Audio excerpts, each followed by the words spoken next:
important because this is a community that's often marginalized in such events. So thank you so much to Deaf SA for offering us this service.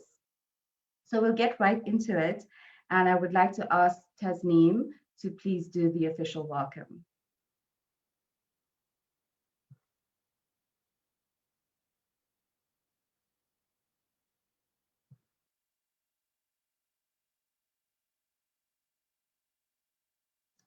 Loretta, can we get Tasneem?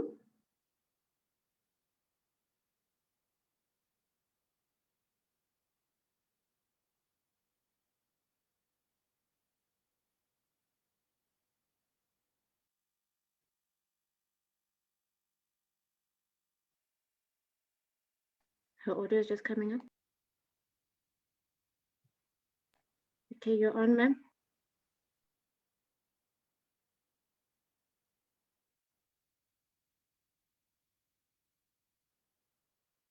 Tasneem. Hi, Tasneem, please unmute. Hi there, sorry, there was a connection problem. I had to log out and log in. Can you hear me now? Yes, perfectly fine, thank you. Okay.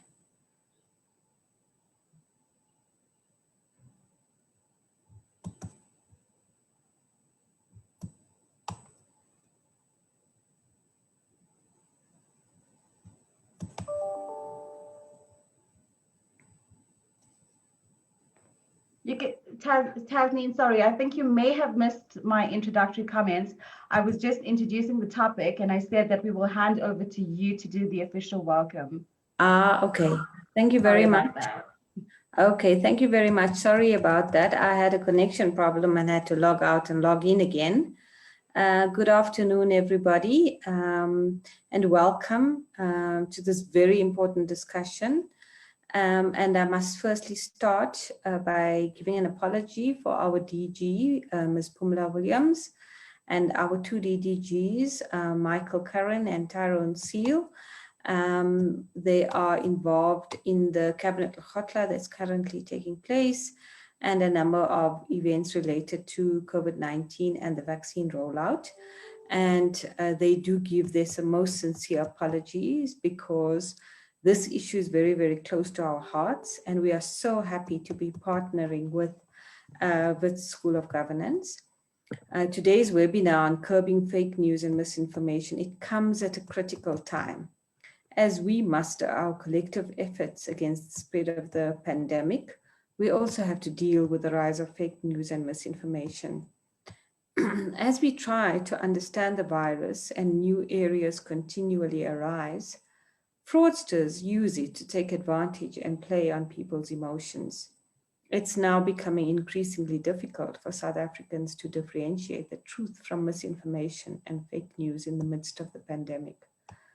The rise in fake news and misinformation, especially around the safety of vaccines, is set to increase as our country prepares for its own COVID-19 vaccine rollout. As somebody said yesterday, it has happened in other countries, and there's no reason for us to believe that it won't happen in ours. So as part of our fight against the pandemic, we have a duty to protect South Africans from deliberate falsehoods, which are a danger to our society. We cannot allow those with malicious agendas to undermine our public discourse, damage sentiment, or sow discord. We must explore all avenues that bring an end to fake news and misinformation, including possible regulations or legislation. Today's interaction is an opportunity to work together on how best we can address this growing scourge. More and more people now count social media and online websites as their main news source. This presents certain challenges as these alternative sources of news often do not have the rigorous checks and balances that are in place for traditional media. There's also a more disturbing trend where false information is deliberately circulated to drive a certain agenda. The rise of fake news is a danger as its primary purpose is to cause confusion and panic. The rise of false and misleading narratives can deprive citizens of making objective decisions. It can place our democracy in peril as it is no longer clear what is true and what is misleading or blatantly false. When information is no longer credible or not trusted, it erodes trust in government and public institutions. When this happens, there's a grave danger of people losing confidence in the state or other institutions like the media. Mistrust, if left unchecked, can destroy democracy. In understanding the repercussions, one of the key thrusts of government's COVID-19 communication approach was to focus on dispelling myths and misconceptions about the spread of the virus. Among the misinformation peddled was that the virus only affected affluent citizens traveling internationally, and that some citizens were immune from infection. We also had to deal with fake news warnings, such as the need for citizens to stockpile basic necessities, which caused significant confusion, anger, and anxiety. Government stepped in as quickly as possible to stop the spread of falsehoods by introducing legislation that made spreading fake COVID-19 information a prosecutable offense. We also developed targeted communication to stamp out fake news on social media. Between March 2020 and December 2020, we exposed and stamped more than 38 posts that appeared on social media as fake news as fast as we could get them. It ranged from the absurd that no one should be outside from 10 p.m. as helicopters would spray chemical solutions across South Africa, to opportunism that landlords were barred from collecting rentals for 90 days. There were also misleading video clips on COVID-19 test kits, false information on liquor trading hours, disinformation on social relief of distress, and incorrect alerts on when President Ramaphosa would address the nation.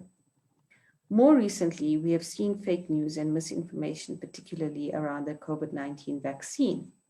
This is despite the overwhelming scientific evidence that vaccination is the best defense against serious infections. If we are to win the fight against fake news and information, we have to firstly educate South Africans on their duty to act responsibly and in the best interests of society. It's about understanding that what we say and share online matters. Our online posts and reposts can have far-reaching ramifications. While information may look and seem real, it might not be. Our message to citizens should always be to verify the information before sending it on. You do not want to be part of the chain of fake news. You definitely do not want to spread material that fraudsters use to manipulate unsuspecting victims. As we call on South Africans to at all times wear a mask, practice hand hygiene and social distancing, let us also encourage them to practice responsible social media behavior to prevent misinformation around the spread of COVID-19. Before readily sharing information on the coronavirus, first fact check to ensure the information is true. We must also advise South Africans to interrogate various news offerings, hoax websites, faux websites, or fake news sites often look authentic, and the public can be easily misled. These sites seek to attract attention to drive an agenda or attract internet traffic, and do not subscribe to any codes of conduct that our media fraternity do. They often use brands of well-known South African online news sites to further mislead the public on authenticity of news stories. Content from bona fide media houses will always carry content which is reflective of a democratic society. We call on our media partners to do more to combat fake news. It is important that media organizations recognize that fake news is dangerous and they must act against it too. Media have a duty to verify and fact-check stories before these are presented as news. There is a real danger of irreparable harm through fake and misleading news. We have just come out of witnessing exactly how damaging this can be to a democratic society as we watched what was happening in the United States of America over the last few years and the last few months. And the one overriding message that we got when President Biden was inaugurated was that democracy is quite fragile and it takes very little to be able to damage it. And that's why we, those who love democracy, like all of us here, must be on our guard to protect it all the time. So when false information is picked up by media and circulated, either deliberately or even unknowingly, it damages public trust. So today's discussion must be the start of a national conversation about fake news and its damaging effects on public discourse and sentiment. We are all duty-bound to explore ways that will halt fake news. Let me also say that although we haven't done this exercise, it would be quite interesting to see how many hours and how much energy it takes from government officials to be able to interrogate, clarify, confirm, and then reject fake news when most of us have got very important jobs that we should be doing. So it's also, aside from the effect on democracy, it's also something that distracts us from the job that we should be doing. So participants, please, we welcome you from the side of the GCIS. We wish you well in this discussion, and we're sure that you're going to use this platform to explore the best ways to educate South Africans and look at what other safety measures we can put in place with regard to fake news and misinformation. Program Director, I thank you. Thank you so much, Tasneem, especially for contextualizing this very important conversation for us. And you are right, it is a national conversation that we need to continue having, because despite the amount of articles that are written or the amount of interviews that experts are giving on the subject, we still continue to spread fake news. So I'm glad that this conversation is happening today. I will now ask our head of school to please share his opening comments, to share his opening remarks about this topic with us.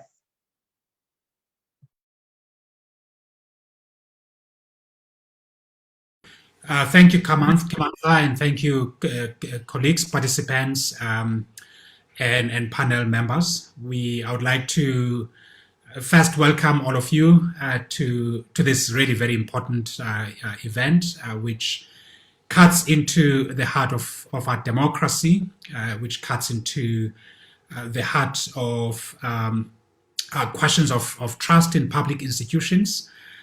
We're very excited as the Wits School of Governance to be a part of this initiative and to partner with GCIS. And it certainly is my hope that this is one of many events that we will do together in this area.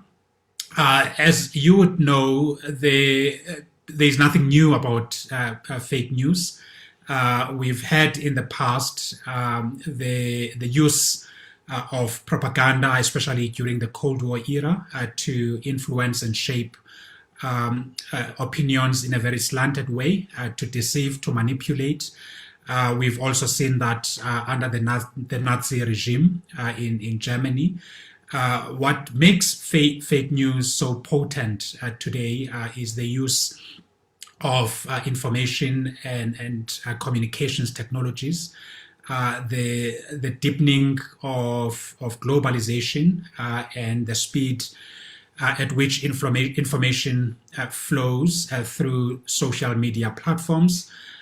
This came to a head, especially in 2016, during the presidential elections in the US and in the context of Brexit in the UK, when organizations that were credible were able to use the platforms that we all use, social media platforms, to spread information that was highly skewed in favor of one political agenda. And as we know today, the presidency of Donald Trump was largely supported by fake news or by the misuse and abuse social media platforms to manipulate the electorate. And this was also tried in various other countries in the African continent. The shallow levels of connectivity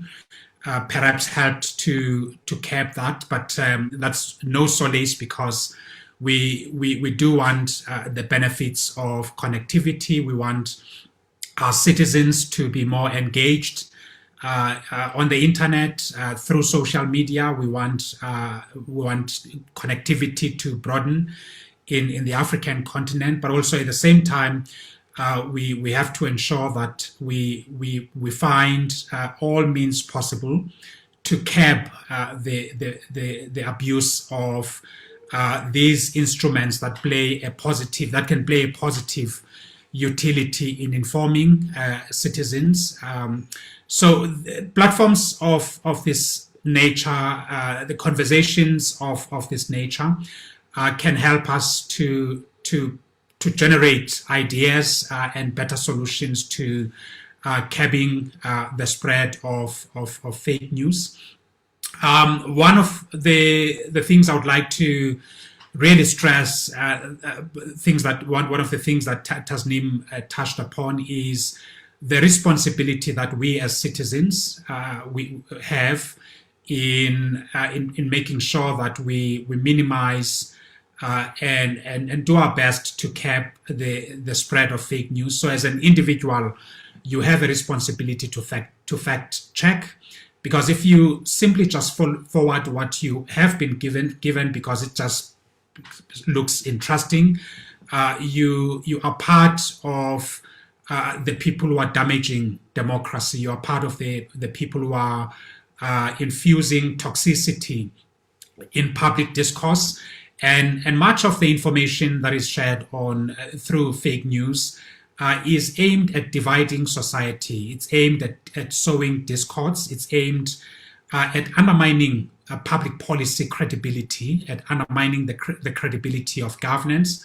And we've seen this a lot with respect to the vaccines. The groups, some religious groups, that believe that we live in apocalyptic times, and that the vaccines are part of a stratagem of the devil to get us into his army. So there are all these ideas that are very crazy and strange, and we need to do our best to combat. Some relate to 5G, that the 5G towers accelerate the spread of COVID-19. And these news, when they are believed, they undermine the credibility of public policy, because you will have towers damaged, you will have citizens not moving to higher levels of connectivity, or you will have citizens refusing to be vaccinated. So we all have responsibility as citizens to combat this. And as a school of governance, we want to play our role in educating, in informing society of the distinctions between the truth and fake news, but also to empower the next generation of public servants, public leaders, in how they can discern between what is high quality, credible, authenticated news and that which is deliberately designed to damage our trust in public institutions. So we have a group of experts today who are going to tease all of these questions for us, who are going to provide information and insights on why do we see the spread of fake news in the times that we're in, and what are some of the strategies we can deploy to combat this. With those words, I would like to really welcome all of you, to thank the GCIS for agreeing to do this event jointly, and to express a hope that we work together on similar and other institutions where we can share synergies. Thank you. Thank you so much, Prof. I would just like to acknowledge the comments that we're getting in our Q&A. Thank you to our participants. We will get to them in the last part of this event, so just bear with us. I will now like to introduce our first panelist, Mr. William Bird, who is the Director at Media Monitoring Africa. And I asked William to specifically give us a working definition on fake news and to give us more context as to how we detect it, how we report it. And he will also share some of the work that he's been doing. I mean, you might have seen him in a couple of media interviews on the same topic. So he can just reiterate some of the important points that is pertinent to this conversation. Over to you, William. Brilliant. Hello, good afternoon. Thank you very much for having me on this very cool panel.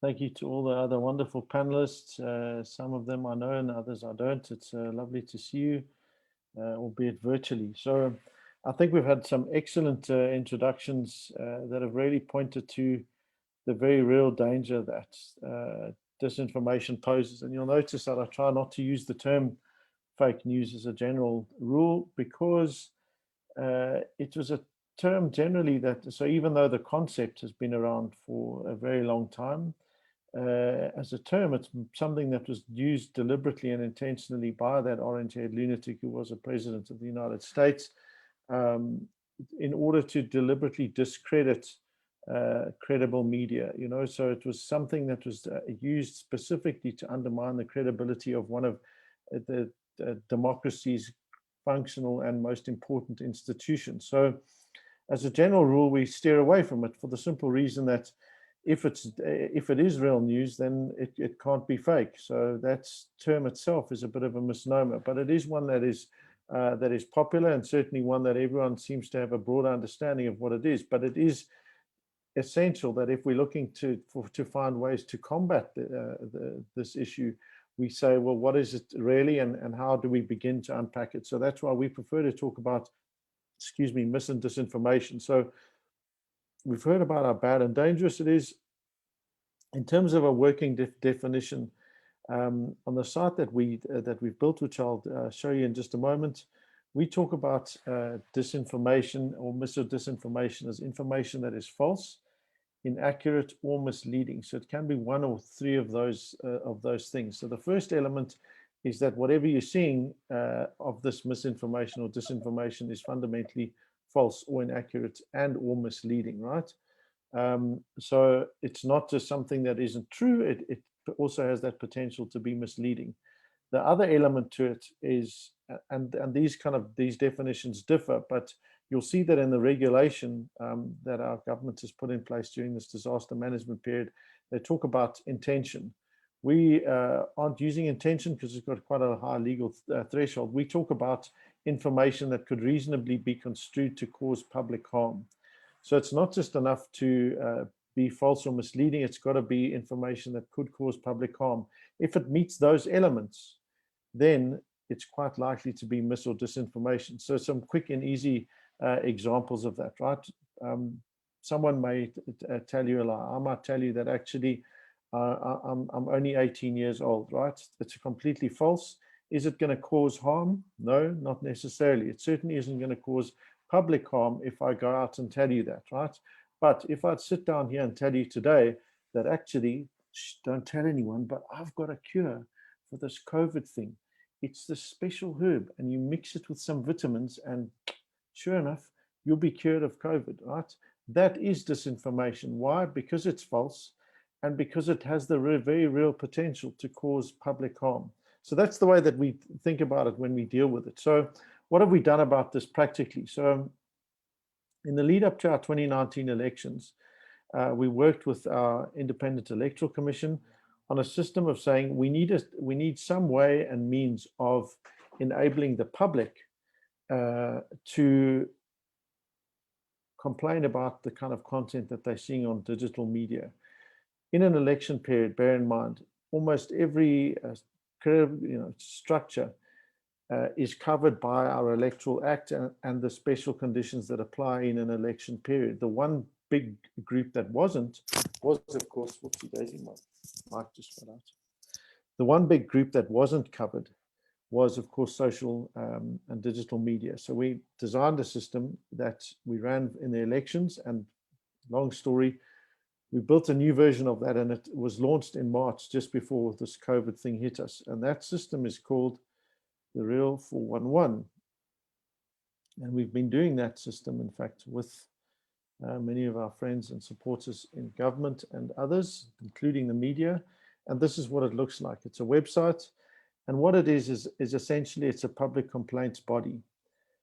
Where if you submit a complaint, and it's very easy, you go to complaints and you go submit a complaint, and what will happen is it'll ask you for very particular kinds of information about the thing that you're wishing to complain about.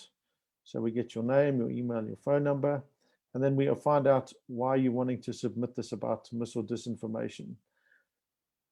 It then goes through a process which is outlined, and there's some very nice videos on here that you can have a look at to see how exactly it works, and I'm very happy to go into it in detail.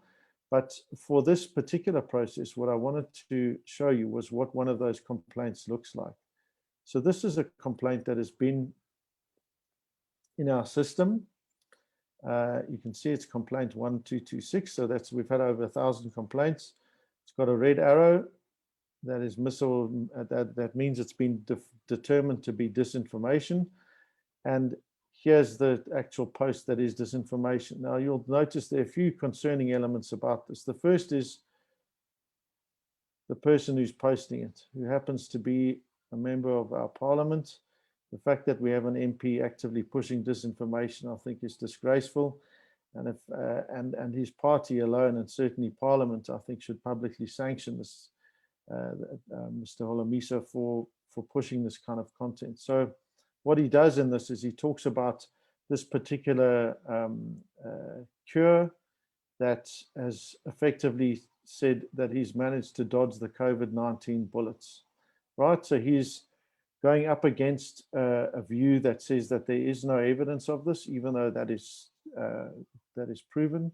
So it's an instance of disinformation. So the question then arises as to what can be done about this. And I guess that's the second part of this thing, which is that it's not good enough just to identify the disinformation. You need to be able to act against it. So what we can do is we can issue an infographic, which means that if you come here as a member of the public and you think this is outrageous, you can go and you can generate an infographic. And what that'll do is it'll create something that you can then share on your social media platform. It takes just a moment to generate.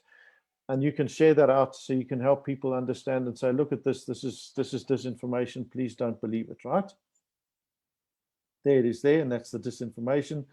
And I can then copy that as the URL, and then I can also share it to whatever social media platform I choose. In addition to that, we've also engaged with our social media platforms themselves, so that if we find content that we think is particularly egregious or problematic, we can write to them and say, please, Facebook, Twitter, Google, whoever, YouTube, please, can you take this content down because it violates our laws of our republic, and it is perpetuating disinformation in this instance. So just before I wrap this up, I want to just point out one or two other things about disinformation. So I think one of the most critical things of disinformation to think about is that disinformers have a much easier job than those who are trying to put out accurate information. Why? Because people who put out accurate information have to be able to justify and back up and support and explain every single aspect of it, right? So doctors don't just say vaccines work. They have to say how they work. They have to explain how they work, and all of those details, right? That's what they have to do. Whereas if you're a disinformer, all you have to do is say, oh, don't worry, just have this medicine, it's fantastic, and then make up some nonsense about how you saw in this hospital in whatever country you like and how it works there like a charm and it's magical, and I don't know why our government isn't supporting it, right? They've got a much easier job. The other element to that is that not only is their job easier, but they don't actually have to convince you of this. And if you look at the recent research that was put out by University of Johannesburg, they did a survey on people and whether or not they believed certain vaccines, etc. They don't have to believe in these crazy theories about 5G or that they're going to inject a microchip into your head or whatever it is. They just have to create doubt. And as Tasneem pointed out in her introduction, is the moment you create that level of doubt as a citizen, it means you don't know quite what to do. And the moment you don't know what to do, it promotes inaction. It means that you're not able to trust or determine which way you want to go as a citizen. Do I take the vaccine? Well, they're saying that it's got 5G, but maybe it isn't about 5G, but maybe there's enough doubts to make you think, oh gosh, I don't know. So that's the first thing. The second point I want to make, and then I'll be quiet, is what we've noticed about disinformation is that it tends to be linked very often to other digital evils. So on our site, you'll see that you can report not only mis and disinformation, but also issues of hate speech, issues of incitement to violence. And we've also got one around harassment of journalists, which I'll talk to if people are keen. But these other ones around hate speech and incitement to violence are very often interlinked. So you would have seen that towards the end of last year, particularly, there was this really egregiously offensive, disgusting group of people who were pushing this openly xenophobic agenda on social media, right? And they were doing it and perpetuating all sorts of lies, etc., pushing out mis and disinformation, doing it in order to perpetuate a xenophobic approach to all of the things that were happening in South Africa, including bringing in that angle around, well, you know, it's the foreigners that are bringing in this disease, and you know, we need to deal with them all, and all those kinds of things. So it's important that when we think about this, we do think about that kind of broader context that allows this. So the thing that's where disinformation is good and where it's clever is it ties into some of our own prejudices and some of our own issues that we know aren't resolved. So this one in particular is quite a nice example because, of course, it talks about some level of traditional medication or traditional herbs or herbs and traditional medicine that we know for centuries has been broadly denied any legitimacy, any real place. And so when people put something like that, you're more inclined almost to want to believe it just because we know that it's something that has been historically marginalized. So the thing with good disinformation, if there is such a term, is that it tends to resonate with our own ideas and our own views and particularly our own emotions. So that's the last point about disinformation, is it's usually wants to make you very angry or upset or something, and that's usually a telltale sign. But I'll be quiet now and let some of these excellent other people speak. Thank you.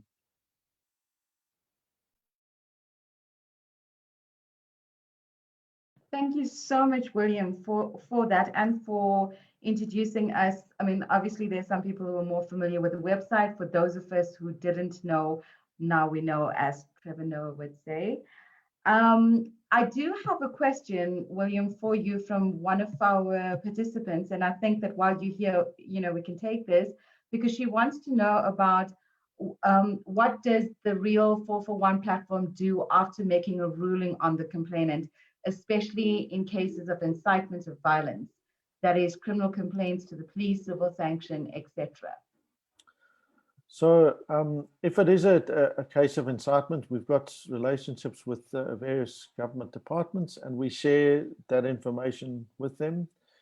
We're also sharing information with the South African Human Rights Commission. So when we get stuff that we think they need to potentially act on or act against, we can share it with them and then they can go and act on that. If it's, as I said, if it's a case of incitement to violence, for example, we'll alert immediately the platform concerned and ask them to please remove that post so that we can help prevent its spread. But then it's not our place. I mean, this is run as an independent entity. It's not our place, and we don't have the mandate or authority to act on that. So that's why, you know, government needs to, on those instances, go and investigate and then take appropriate action as and where possible. But our main goal in doing this is that people, instead of just thinking, oh, this is there and it's overwhelming and they don't know what to do about it, there's something that they can do, and that action can and is taken on these issues, and that we can, all of us, help to combat the spread of this of these vile things, whether it's incitement or hate speech or disinformation.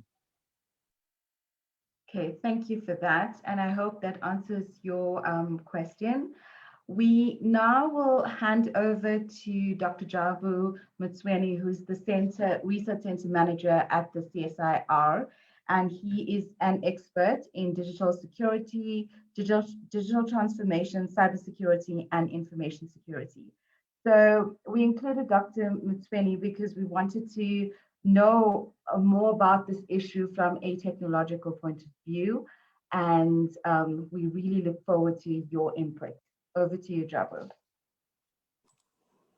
Thank you very much, and thank you for the invitation. I hope you can hear me and you can see my slides. As the chair or the moderator has introduced me, I am Jabu Mtsweni. I am from the CSIR, and we have worked quite closely with different entities in terms of trying to assist from the R&D point of view with regards to fake news. So I think today, in the next couple of minutes, I will just provide some perspective mostly from the technical point of view, but we will also just cover some of the aspects in terms of our view on how to curb actually fake news or misinformation, as we call it. Of course, you know, my colleagues have spoken about fake news, or misinformation, disinformation, and the likes. But of course, the concept is not new, and it comes in different forms and shape. And sometimes we can make a mistake to think that fake news are only online, but they transcend different types of media. You know, they are on television, you can find them on radio, and sometimes they are even physical, where people interact at different places, you know. And as I think the Prof mentioned earlier, fake news stem from many of these phenomena like your propaganda, your hoax, and scams and stuff like that. So, and the technology part of it, obviously, fuels the spread of these fake news, because now they can travel a bit faster. People are able to be what we call producers and consumers. We normally call them prosumers, because there is no sort of restrictions of who can actually create the content and actually publish it. So people don't need to be journalists anymore to actually publish some of these things. So it becomes a bit tricky to actually deal with them. But I think William mentioned as well, the other issue that we have, obviously, within the misinformation space is what we call the information disorder, so to speak, because anybody today can write, you know, in terms of opinion piece and stuff like that. They can also, you know, there are different people who can say various things online. Like yesterday, I saw this story and I was just wondering if media publishes where somebody's talking about that media is corrupt. Because if that opinion is true, so who will believe, for example, the media? The issue of Donald Trump has been spoken about. But also, as you see on this particular slide, there are many political leaders and very influential leaders who would promote these very strange ideas that are not backed up by any evidence, but it's an opinion that sometimes will fuel these emotions. And some of these aspects cannot necessarily be solved by technology. For example, you know, if you look at the counselor who was talking about the 5G conspiracy theories, who will send it, and this is a trusted leader in society. You know, you look at the apocalypse looming, you know, Black lives will be wiped out, where there's no evidence whatsoever, but people who are following these leaders will definitely believe it and take it. One thing, obviously, I think that is very key that brings us here is COVID-19. Of course, fake news started way before COVID-19, but we know that COVID-19 has really shown how dangerous fake news, misinformation, disinformation could be. And it's not necessarily a South African problem, it's a global problem. And as you can see here, fake news, they are everywhere, you know, and every country is battling to actually deal with this.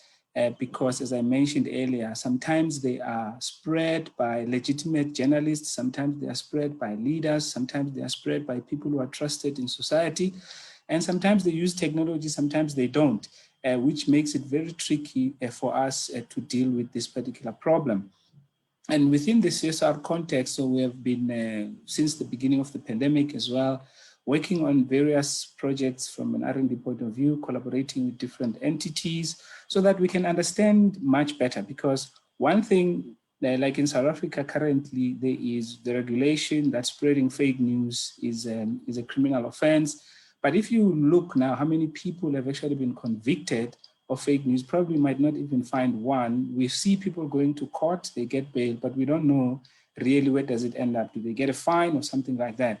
And the challenge may stem from this particular slide. And I know William spoke about it, but I just wanted to emphasize, because when we were doing our work and doing the research, we came to realize that fake news as a term, obviously it may be using the mainstream media for people to understand it, but it can mean many things to different people. And that's where, when we were doing our research and trying to classify and categorize what do fake news mean, because I'm assuming in the court of law, when you are arresting somebody for fake news, you have to prove that whatever they have put in out there is fake news, and it cannot just be based on our feelings. So as you would note, there's various elements into this. There's misinformation, which in its sense, sometimes it may not be harmful, because sometimes misinformation, it could sometimes mean people just being mistaken. So do you arrest people for being mistaken for maybe mentioning that the president is going to speak at 8 while he's going to speak at 7? Maybe not, because you are not going to really omit all of those. There are sometimes people who will omit certain details in their information. And this is very common in the media, particularly when they write headlines, like in social media where the characters are limited. And some of the information that they might be putting forth might be very, very much limited. So our view is that we have misinformation, which is sort of, obviously the context may be false, people might be misleading, but there's no harm intended.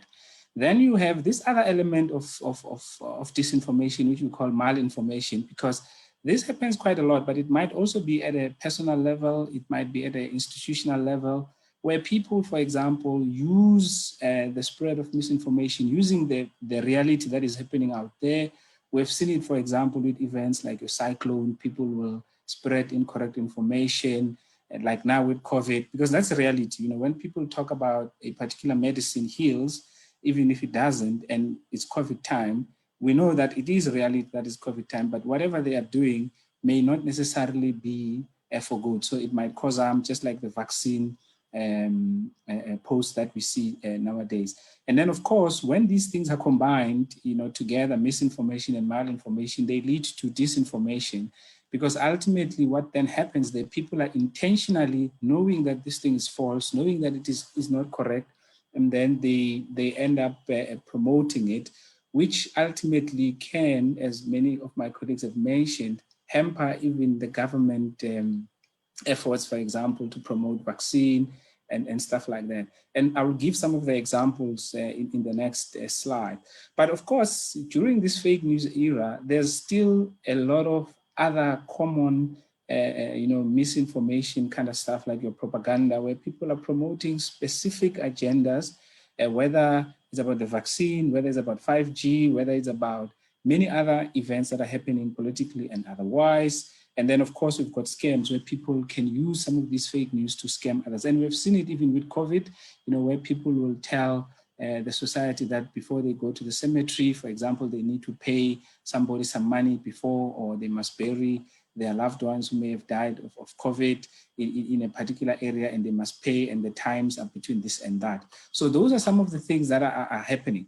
In our project that we have done, we've collected, I think, from March, roundabout up until October or so, the last time I checked, we had about almost 120 or so fake news that we were seeing, translating obviously to a number per day. When we look, the 5G has been there since April as fake news. It has been posted multiple number of times. And it still continues even today. Even now in January, we see a lot of posts of people rehashing the same fake news story, even after it has been stamped. The fake medicine stuff, about COVID, it has been going on for some time. And not only in South Africa, as you can see there, even in other countries. I'm sure many people remember Adam Huxley from the US, who, this is a journalist, a respected one, who is even verified by Twitter, was posting some fake news about South Africa. We see also a lot of other stuff which mostly when we did our analysis, it affects, for example, the Department of Health, the presidency in our country. They tend to be the ones who are mostly targeted, but you have the Department of Education as well, suffering a lot, the police and others as well. And mostly what we notice as well is in terms of this misinformation, because our role was to say, let's classify it so that we can know which ones are misinformation, which ones are malinformation, and which ones are disinformation, propaganda, and scams, and so on and so forth. So we have done a lot of this work, but because of time, I'm not going to go through all of them. And when you look into this particular slide, what we have seen, and we may not even have scratched the whole surface, what we are seeing is that many of these incidences, they are being flighted obviously on Twitter. Again, it's easy because Twitter is sometimes publicly available. You can scrape through some of this information. In WhatsApp, you may not necessarily be able to see the whole picture, but through the incidences where we saw that WhatsApp also at least 22% plays a very, very big role in terms of spreading fake news amongst the citizens. I think the distribution is amongst the various entities in government clearly showing where it is hitting the most, particularly during this particular pandemic. And as I come to the end, there are various motivations, and I think we must not be naive to think that technology alone would help us to curb fake news. I think this is a multi-stakeholder effort, because when you look at the motivations behind fake news, you would see that many of them are behavioral, and some of them are some of the things that could be addressed. For example, looking at poor journalism, which is one of the things that has taken the world by storm. In South Africa, we have the same problems, and media, they know this. Sometimes we have people who have fake Twitter accounts who are trying to promote the stuff. I know many of you would know Dr. Bariru or something like that. He always has these stories that I don't know he makes up from, because he's not known, he's anonymous. You have people who are partisanship, whether they are party A or party B, they are red or blue. I think in the state we see that very often. But as a question I saw, one other thing we must remember is that fake news is also a profit-driven thing. It's not just to sort discord, but it's also about making money, because currently there are fake news generators and stuff like that. Political influence plays a very big role. One of the things that when we analyze this thing deeply on why these fake news, I'm sure you can sort of understand this picture. It's also about trust, right? In the US, if you look at Fox News and CNN, it's completely two different big news sources, but the information that they share, it makes you wonder, who must you trust? And sometimes they say, don't trust government, but the next they're the ones who are showing fake news about miracle cure for coronavirus and stuff like that. And then obviously, fake news also is a social thing, but the colleagues can speak about it, where people create their own subjective reality. And I just want to give a simple example. This is happening in our country. When the lockdown started, the government put forward a stimulus of about 500 billion. And today you hear a lot of people say government has squandered 500 billion on corruption, which corruption is true, is a reality. But the fact that government has squandered 500 billion is actually fake news. But you might not find media or even leaders educating people that is not fake news, because that can be harmful, where it can hamper even the programs of government, because it is very clear what, for example, the money is going to. There may be corruption, but some of these other things, people create their own subjective realities. So how can we curb some of these fake news? Of course, we are more from the technological point of view, and our view is the first top part, where you have to look at it from the people, process, and technology. Process obviously might be the legal aspect, the legislation, which can come in handy, but just like crime, right? Putting more laws does not necessarily solve the problem. So you need a combination. People is also about the behavior. It's also about how do we drive people to act correctly, how for people to be more, to have some citizenship in a sense of working with the government, working with the communities and stuff like that. And then technology as well, working with these tech partners. But over and above that, technology, people, and process alone are not enough. We require also a multi-stakeholder partnership where companies, the tech companies, are involved in terms of taking these things down. The media companies, you name them, civil society plays a very, very big role. Communities themselves, government, and our government at the local level, at the national level, it becomes very, very key.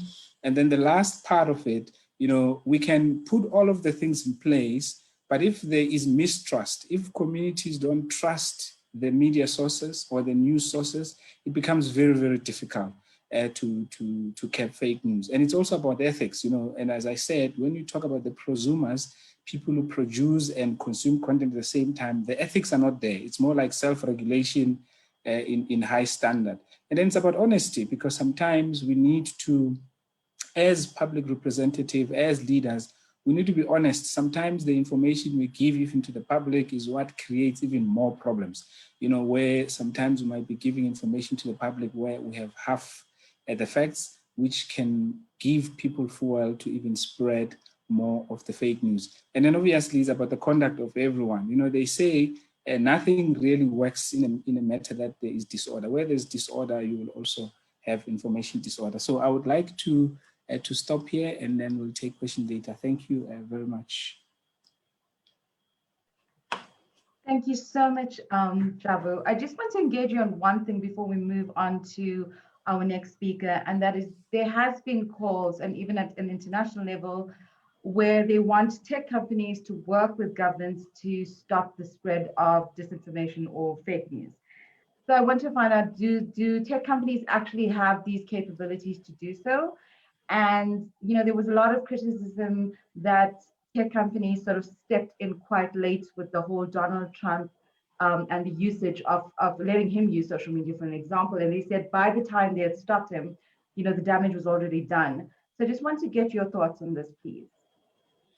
Yeah, look, I think capacity, maybe before I get to the capacity issue, tech companies, they can play a very, very big role in curbing the spread of misinformation online. That's number one. But if you look, for example, at companies like your WhatsApp or Facebook, where they have 500 million users who are there, it's going to be very difficult for them to detect and remove everything. I think Twitter only has about 3,000 people, which for me, I still think it's a lot, 3,000 people who sit every day to look at these information that is spread online, and they're able to label it sometimes and then even remove it.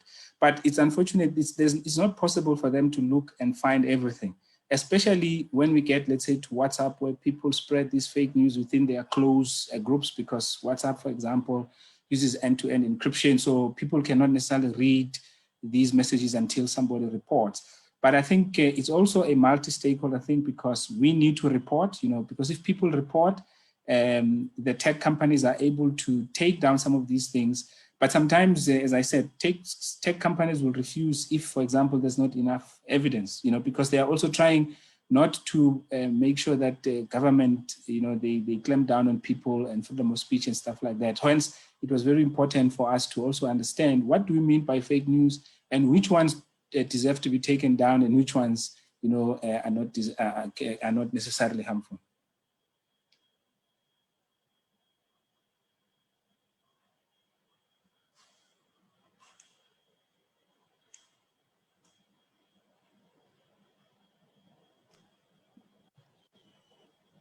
Thank you so much, Jabu. I'm sure there'll be more questions to follow in our Q&A section.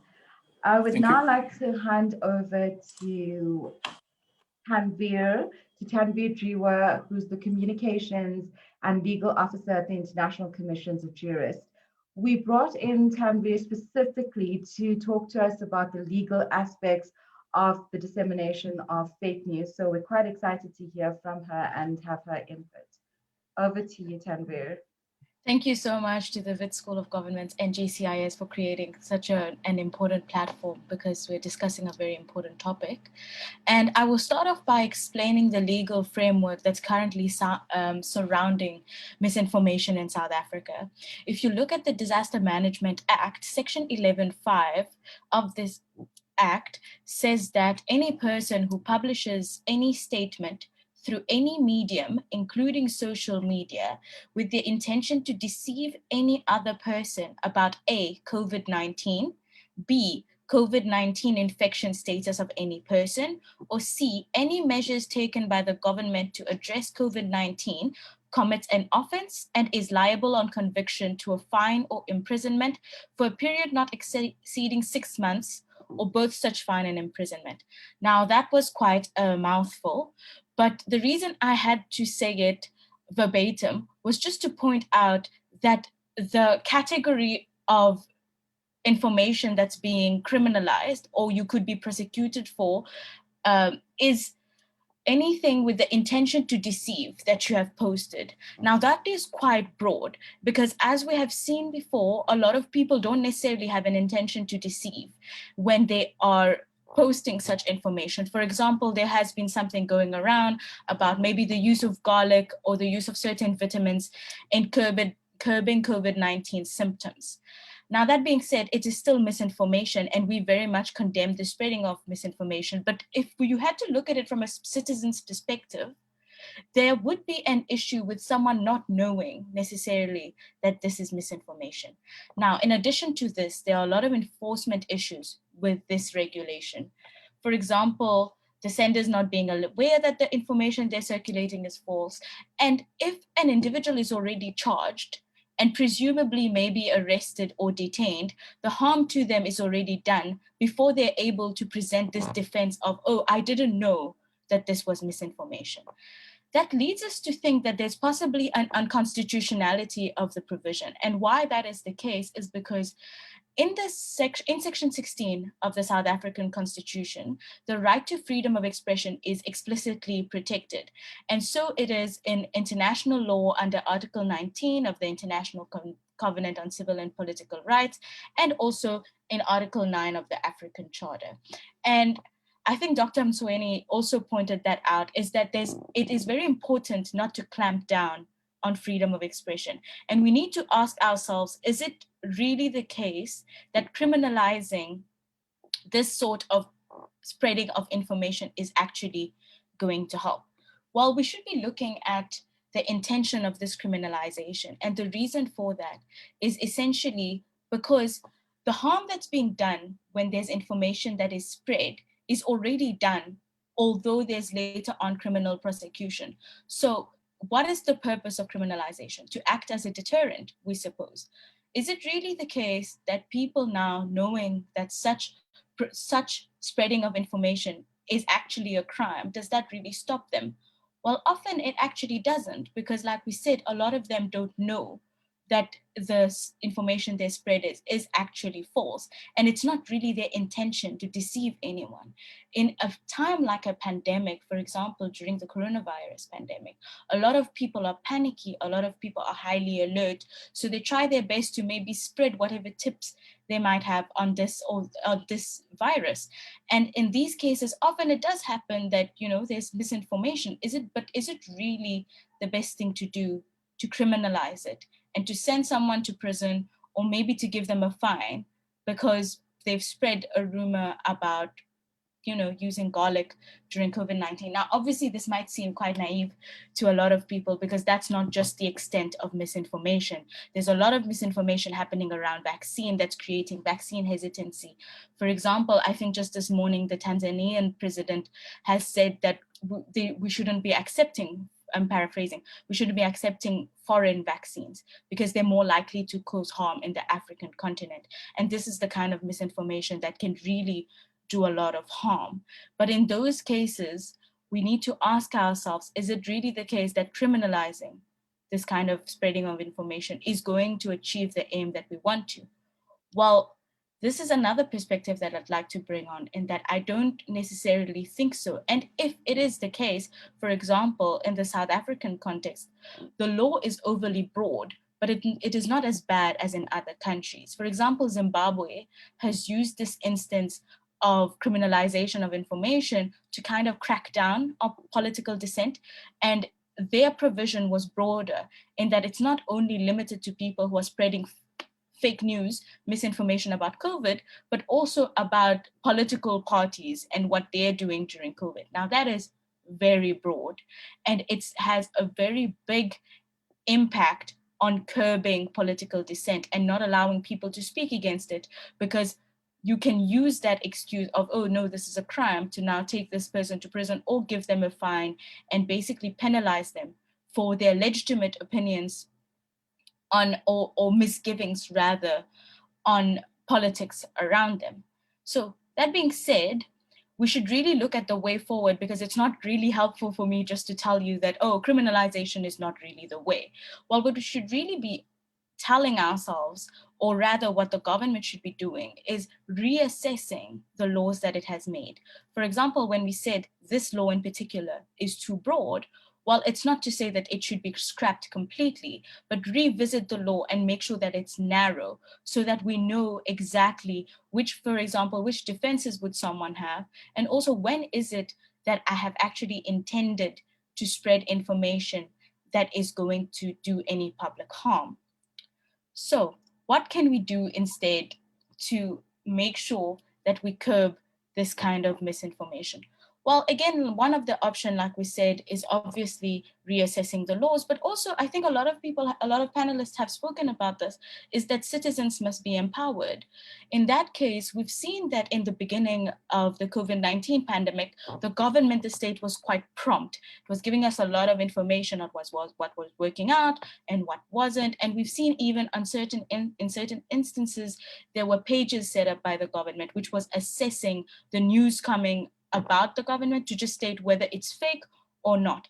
But beyond that, what we need right now, especially surrounding the vaccine, is a lot of information and a lot of transparency. And unfortunately, we haven't really been seeing that, which is probably why misinformation can thrive so much. So many people can say so much about foreign vaccines because we don't really know what's going on with vaccines right now.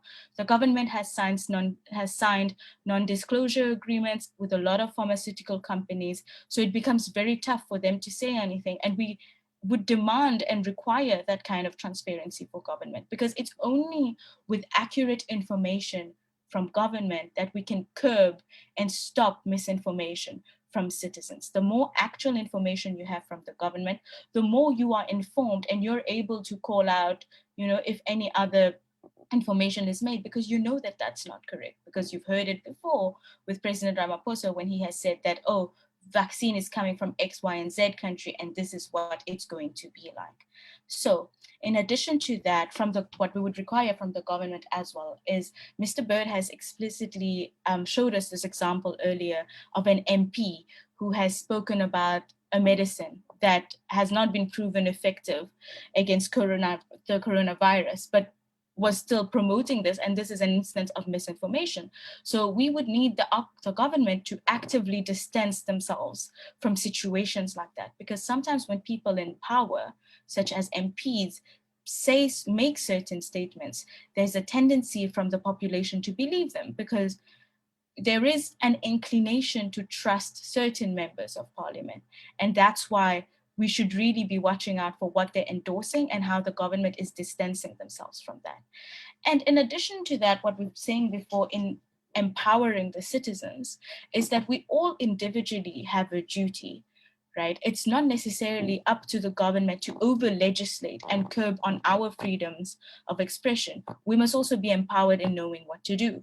Now, since the start of coronavirus, I don't think I'm the only one who's been receiving tons of messages about COVID and how to steam with hot water maybe, or use garlic, use lemon, just a lot of things that aren't easily verified by the lay person. But we have a lot of now websites. For example, Mr. Bird spoke about one website, but there's also Africa Check and a lot of other websites where you can go and actually contact them with a piece of information and actually try and find out whether this is correct information or is it misinformation. So we need to empower ourselves in such a way that we're able to move forward and know for ourselves without necessarily resorting to draconian laws that will take people to jail or give them a fine, And since the beginning of COVID-19, of this regulation being promulgated, in the first month, if I'm not mistaken, 8 people were already arrested. Now, obviously, when I've read this definition out to everyone, it seemed like a pretty broad definition. I think I would even personally maybe know of a few instances of people who've already committed this crime without necessarily realizing they have done. So is it just the criminalization that's going to help? Not really. There's going to be empowerment, and there's going to be a lot of other things. Now, I'm going to address the last question that was actually posed to me when I was made to prepare this presentation. Is this regulation and criminalization going to help, given the fact that courts take so long to process cases and there's just such a long waiting queue? The harm has already been done. And I think that's like the perfect question for me to end this on, because it really highlights how this is exactly the point. Criminalization is not going to help necessarily, and especially not such a broad one, because the nature of spreading of misinformation in itself is something that's not conducive to being curbed just through regulations. So to end my presentation, I would just end with, no, criminalization won't necessarily be helpful. And it's just a matter of empowering ourselves and also the government revisiting the laws that they have enacted. Thank you. Thank you, Tanvir. That was quite an insightful presentation. And I like the fact that you touched on how there has to be a reassessment of our current regulations.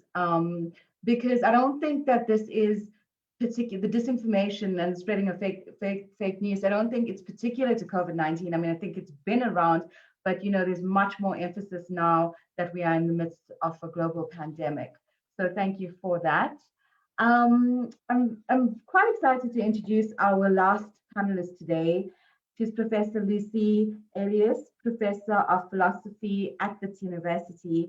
And we wanted to get some sense about conspiracy theories and the role of it in politics.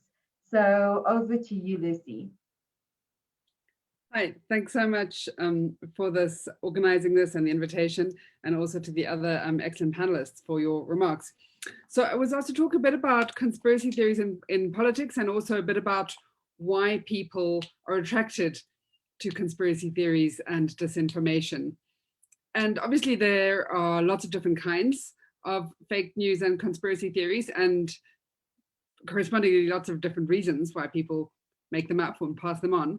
And some are probably just made up for fun. I mean, if we think about those pictures at the beginning of lockdown of dolphins reappearing in Venice, somebody was just probably having a bit of fun. And then obviously some are much more sinister. In terms of why people are attracted to conspiracy theories, I think that humans have a deep need to make sense of things. We want to find explanations. And I actually think that this is one of the most fundamental features of human reason. We don't just want to accept brute chance happenings. We want explanations. And I think we also have a desire for overarching narratives and for discernible patterns and for reasons rather than randomness. And we have a psychological bias towards explanations that appeal to human intentions rather than chance. I think also some people just like the drama of it, if you think about urban legends, the same reasons that people like spreading gossip and drama, or people sometimes also spread misinformation for that kind of reason. I remember when I was in Matric, there was an urban legend going around about how South African medical degrees are no longer accepted internationally. And everybody in the suburban white chattering classes was definitively asserting this, a couple of decades later. It's still not true. It wasn't true then. It was just one of these things that people spread around. I think also people have a desire to be unconventional and to be seen to be questioning popular wisdom that drives conspiracy theories. And there's also a rejection and a questioning of elites and expertise. And I think some of what drives conspiracy theories is really understandable because, of course, elites have abused power and have lied to us, both in corporations and in politics. And of course, there are some actual conspiracies, and sometimes people really uncover them. So, being on the look for conspiracies isn't in principle a bad thing. But conspiracy theories are not, I think this is really important, the same as being skeptical and resisting abuse of power. They're much more problematic than that.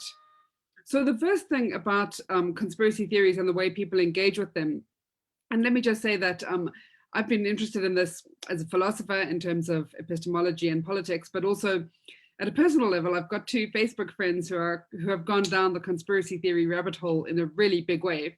And I've been quite fascinated to engage with them. One of them is actually my cousin, and one of them is somebody I've only met once and don't really know well. But what I'm about to say is true of them, but also I think of engaging in conspiracy theories more generally.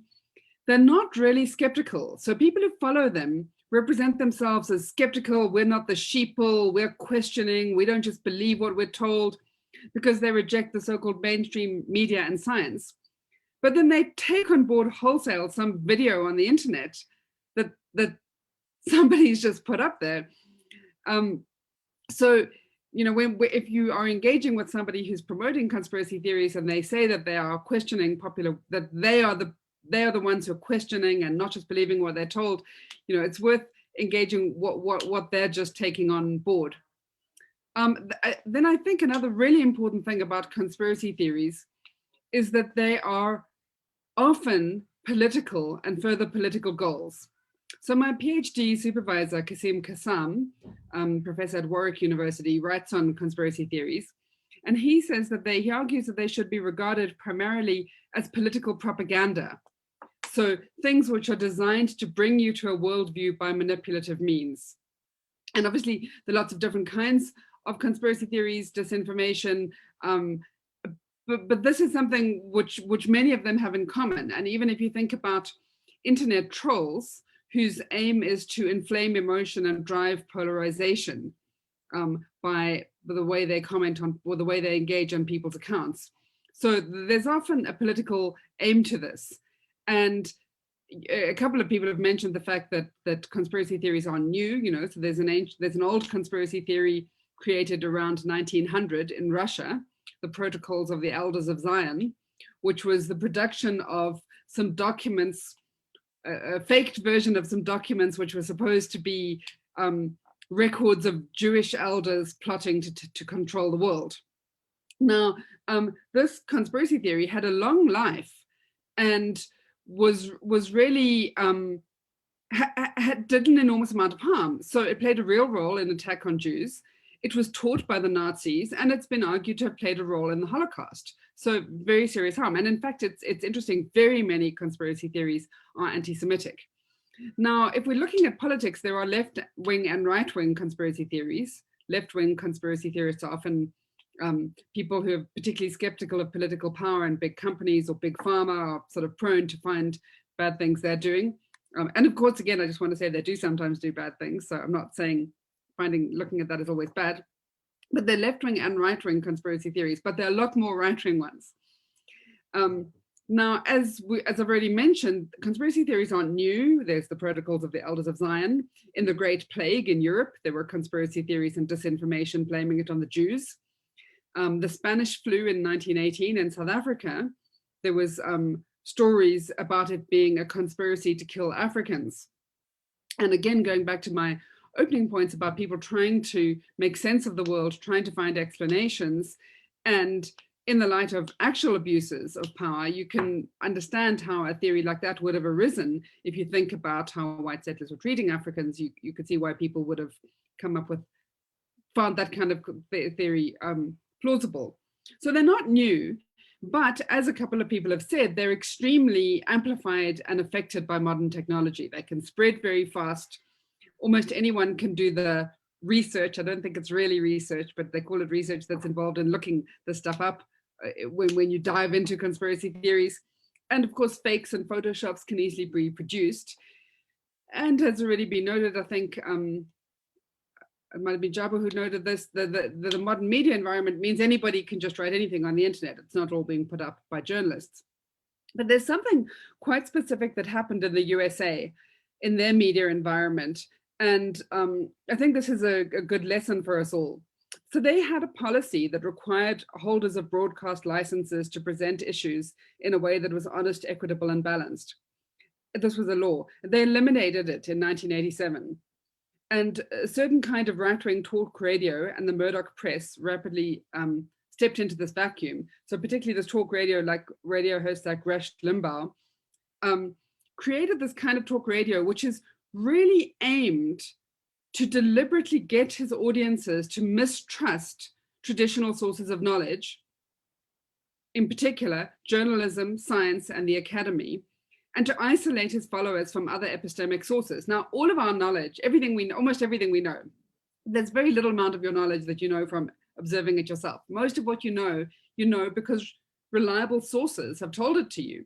So our capacity to know which sources are reliable and our capacity to trust sources is really crucial. So there was this whole movement in America of trying to alienate people from traditional sources of knowledge, and they're imperfect, but they are really the main sources of knowledge we have: journalism, science, and the academy. There's some very interesting discussions of this that I recommend looking up. I'll put two things in the chat. This is a podcast and a piece by a climate journalist, David Roberts, and a podcast interview with him, talking about what they describe as the growth of tribal epistemology in the United States, where facts are stated in relation, not so-called facts are, people just state things in relation to their political interests, and there's the abandoning any information in traditional ways of actually establishing knowledge. And then, of course, in the United States, we've seen that the conspiracy theories and the rejection of science and the rejection of journalism from the actual former president. There's also a really new thing that some people are talking about in the United States, which is there's now a sort of phenomenon of what people call conspiracy theories without the theories. So whereas it used to be like, if you get involved in people who think that the moon landing was faked, there's an incredibly complex amount of detail about how the moon landing was faked. But now you get people, including obviously the former president, who just assert it was stolen. There were fake votes. And there isn't even an attempt to make up the weird kinds of elaborate facts that things that conspiracy theorists used to appeal to. There's an interesting book about this new phenomenon. I'll post a link to it in the chat. Did that go through? Yes. So there's this thing that happens in American politics where there's just been kind of an abandonment by quite a lot of people engaging in politics of the idea that truth is a norm of assertion, that we should even care about truth. Rather, when you say things, it's just sort of seen as a way of expressing your loyalty or your worldview. So there's a lot of research where they show people a photograph of Barack Obama's inauguration, lots and lots of people, Trump's inauguration, far fewer people, and they say to the people, they don't even say what the picture is of, they just say, how many people which photo has more people in it? And Trump supporters or Republicans, a lot of them, look at these two photos and say that the photo with fewer people in it has more people in it, because they know that it's a photo of Trump's inauguration and they are expressing loyalty to him. So they're just not really engaging in the playing game of truth at all. They're just sort of expressing political loyalties. There's an interesting podcast on that as well that I put a link to on the chat. So obviously this can do enormous amount of real harm, as we saw with the storming of the American Capitol, in which 5 people died, and certainly more people could have died. And we also saw in South Africa with Bell Pottinger, etc. So this is really undermining of democracy and undermining the possibility of assertion and truth playing a role in our political discourse. Completely undermines the nature of democratic politics. And it also means, it makes it very difficult to talk about anything because there are no shared facts. If you try to argue with somebody on the other sides of these views, there's simply no facts that they have in common. So I think there's a really important, a number of really important lessons that we should learn from America and the disastrous route they've gone down. One is the importance of media regulation, which is difficult but not impossible, and we shouldn't abandon. Another is that we really need to support and work out ways of funding, supporting, and training journalism. Journalism is a really crucial source of information in our society, and it needs to be supported. And obviously it's been very challenged by the internet age in terms of its finances. There's a huge problem for the world in terms of tech giants. So, you know, Trump has now been taken off platforms like Twitter and Facebook, but only very recently. He had violated their terms many, many, many times before that, and including with hate speech and including with calls to violence. And ultimately, the power to stop him from doing that rested in the hands of a couple of billionaires, not in the hands of politics. So there's something really problematic going on there. And I think it's also important to engage and address conspiracy theories when you come across them from your friends and family. Now, so this is the last couple of things I want to talk about, and then I'll finish. So I just want to note that it's very difficult and possibly impossible to talk somebody out of conspiracy theories who's gone right the way down the rabbit hole. The problem is that every possible alternative source you can come up with, they dismiss as fake. So, you know, there was this Reddit group which started this Pizzagate conspiracy theory about how Hillary Clinton was running a child trafficking porn ring in the basement of a pizza shop. And you know, there were a lot of people who still believe this. And one of the people who actually started the conspiracy theory went to that pizza shop with a gun, went to the basement, satisfied himself that this actually wasn't happening, and said to all of his followers, this is not actually happening. And they dismissed that as fake news. So once people have really gone down the rabbit hole, there's nothing you could do. You can't communicate with them. And I've had this experience a lot with these two conspiracy theorist friends of mine that I've tried to engage on. So one of them posted what he claimed was 90 articles in peer-reviewed science journals showing why masks are dangerous and don't work. And so I thought, well, let me actually take him seriously. And I went and read the abstracts of every single one of the 90 articles he posted. Now, they were all articles in science, peer-reviewed science journals. Not a single one of them supported the point he said they supported. They were all on totally different things, like a randomized control study comparing surgical masks with N95 masks for healthcare workers during SARS. You know, just not at all addressing the point he said they were addressing. So I said to him, look, you know, do you see that these articles don't actually, have you, I mean, he couldn't have even read them. So I tried to talk to him about it, and then he just immediately comes up with some other articles which don't relate to the point. And there's nothing that he will accept as evidence. Now, it's been really fascinating to me watching him and my other conspiracy theorist friend, who's my cousin, how the internet has enabled these weird different conspiracy theories to come together. So sort of hippie, anti-pharma, anti-vax people who didn't used to be necessarily right-wing are now also all believing that Trump won the election, and also all believe that the moon landing didn't happen. And this is partly a result of people creating the stuff on websites that they want to get more traffic on. And so they're trying to get all these things to link up. But it's something quite strange, and I think quite disturbing. So there's a philosopher, Nguyen, who's written a few interesting things on echo chambers. And one of the things he's written about is how he thinks it's as hard to escape as escaping a cult. I've just put a link to that on the chat.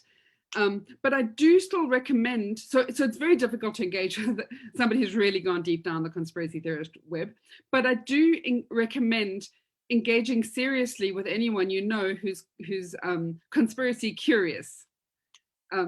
Because once they go all the way down, it's very, very difficult to deal with. I also think it's important, and we should take seriously, educating children and actually educating all of us. So I just read a while ago a quite simple explanation with a little online test of how you can pick out internet trolls. And it just mentioned a couple of things that I just wouldn't have known before. So for example, internet trolls often post very aggressive and provocative things and inflammatory things on Facebook, and they'll be left-wing and right-wing, trying to sort of provoke polarization. But they're things that are really quite specific about their profiles, like they often have very little personal information. And anyway, this thing, this little bit of information that I was reading about it, I then, went and noticed a few, and I'd really learned something from that. So we can actually really teach people stuff about recognizing disinformation, about recognizing conspiracy theories, and about thinking critically about conspiracy theories. So people who are tempted by conspiracy theories are often tempted by the idea that what they're doing, as I said at the beginning, is being skeptical, and they're not just the sheeple, they're the questioning people, while taking on wholesale sources who are completely not credible. And while people are still in the stage of being conspiracy curious, it's possible to engage with them on this.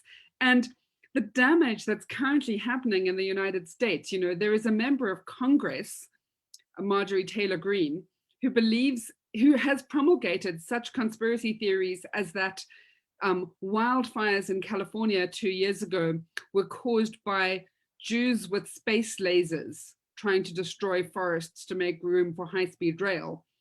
She's also promulgated conspiracy theories about tragic school shootings being performed by actors who were trying to discredit guns. Now, that's somebody who's in Congress. They're in a really serious state. We should take this as a warning, I think, and address this seriously now. I'm putting up on the chat just one a book on conspiracy theories, which I think is quite helpful introduction to conspiracy theories, and I'll stop there.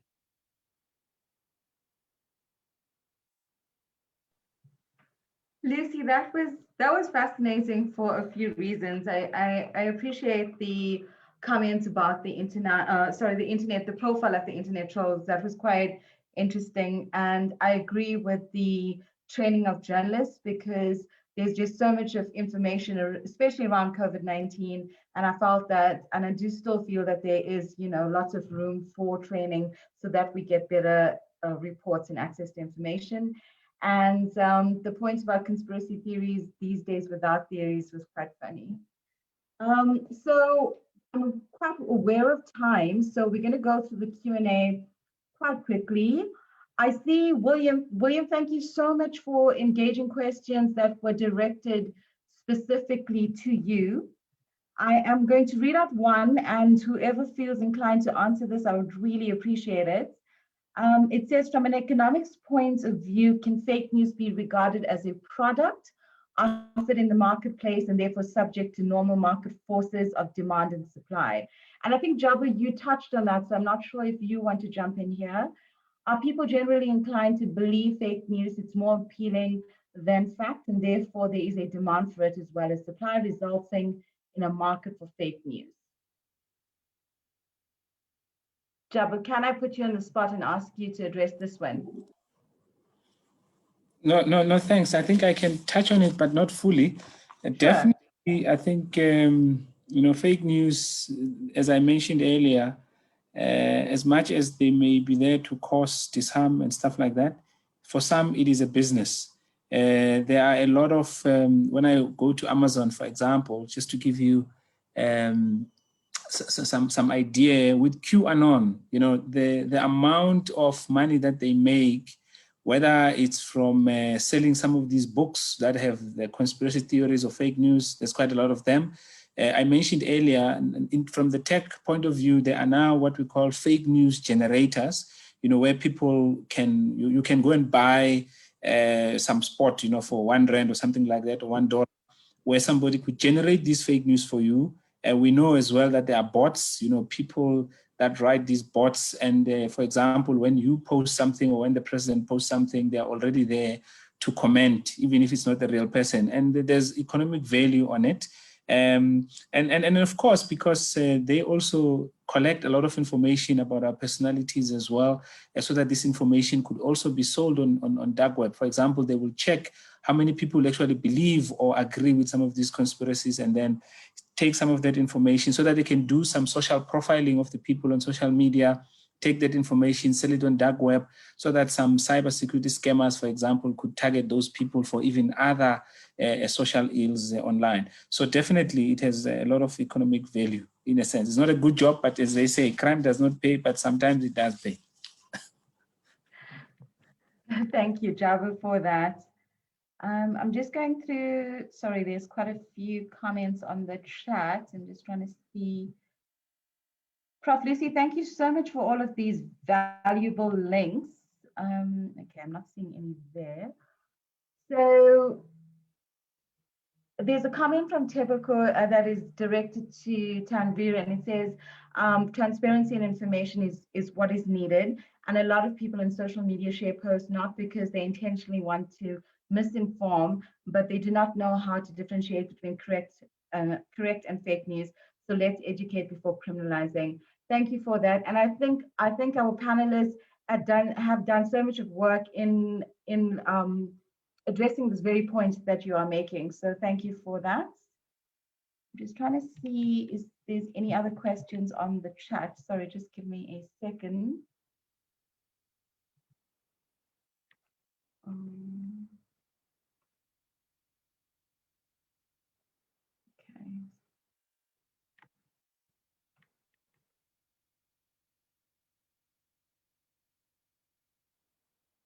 Dorota, I'm just struggling to access the chat function. Can you just let me know if there are any questions that I'm missing?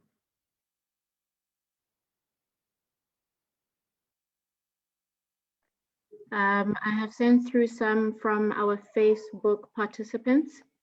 Do you mind just reading them out, because it's not allowing me to scroll to right at the bottom? Sure, not a problem. So Kanya Keza on Facebook says, apart from emotions, what actions has relevant institutions done in ensuring that the much received Western civilization does not override and marginalize our culture, traditional leaders and medicine, and the ability of traditional healers to access traditional medicines? Would any of our panelists like to attempt answering that?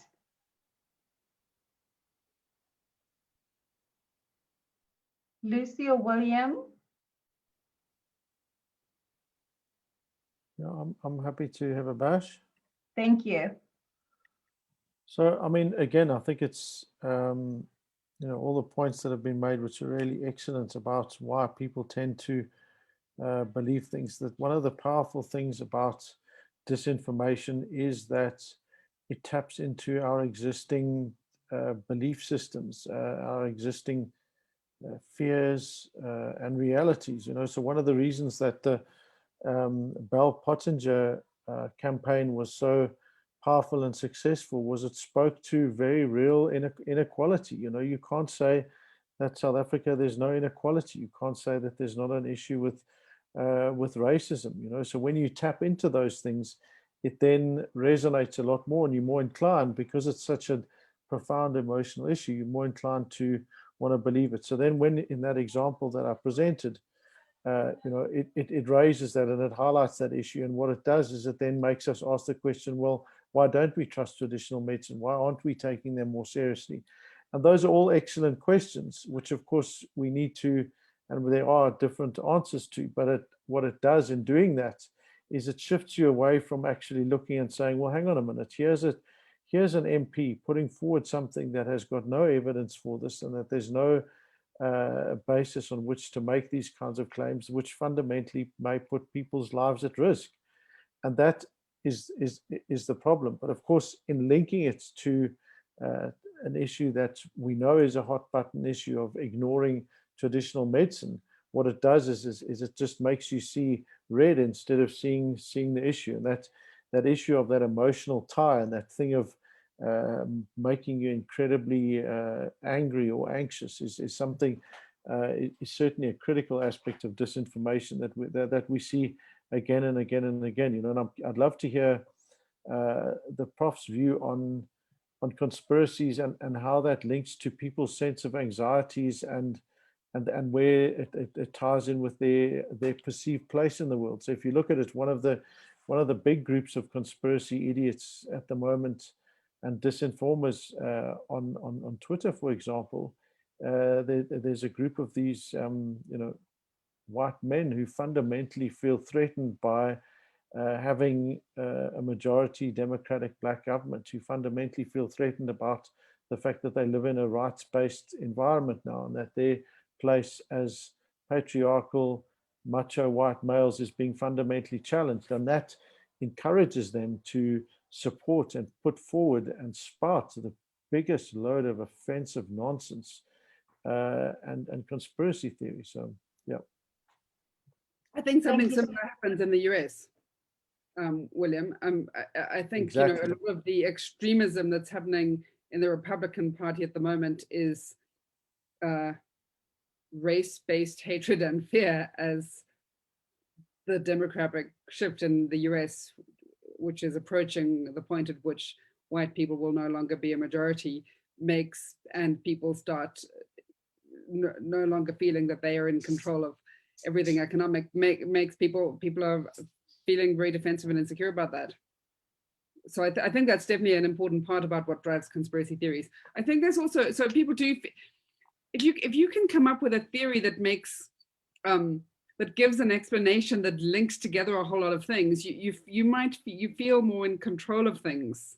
So it does link to feeling anxious and out of control. And it's another thing you'll often find in conspiracy theorists is a whole lot of weird, crazy things that they'll link together, saying, well, this can't be a coincidence, can it? They're always finding patterns and things that couldn't be coincidental. Okay, I really want to thank everyone for their questions. I see that we are running out of time, and so we're going to end the Q&A session there. I would like to thank the following people for making this possible. I'd like to start with our events coordinator, Lodato, for putting this and running all the logistics on this. Thank you to the GCIS team, Ayanda, and Ayanda, who is responsible for international, who's the director for international media. So thank you, Ayanda, and for your entire team for the design of the invites and also helping us with the logistics. And I reserve my thanks to Jabu, to Tanvir, to Lucy, and to William for being so cooperative from the beginning stages of this and really putting some thought and insight into what you presented today. We truly, truly appreciate it. And a very, very special thanks again to Deaf SA for offering the service to us free of charge. This was such a wonderful experience to have. It's the first time we've had it at any of our events, whether it be public or online. So we're truly, truly grateful for this. And I really want to thank every single one of you for joining, for giving us your time, especially because this is our first event and we're super excited about the number of events that we're going to have this year. So we're going to run a series of events with the National School of Government on the vaccine and the issues around vaccine access, distribution. And again, we're going to touch on, the conspiracy theories and how this relates to governance and the political economy. So please watch out for invites, and we would love to have you again. I just want to mention that you can visit the GCIS website where, they have tons of information, but also the events. So it's gcis.gov.za, and ours is wits.ac.za/WSG. We post our events that are coming up, but then there's also tons of information about our academic programs and our short courses as well, if you are interested in any of them. If I've left out anybody, it's not with intention, so my apologies, but thank you once again, everyone, for joining us. And we will make this link available to everyone that will be sitting in our YouTube page. So if you need to refer to the resources that has been either posted or mentioned in this talk, then you will have access to them. Thank you so much. Please have a wonderful weekend, and as usual, a very safe one as well. Take care, everyone. Thank you. Bye. Bye. Thanks for organizing.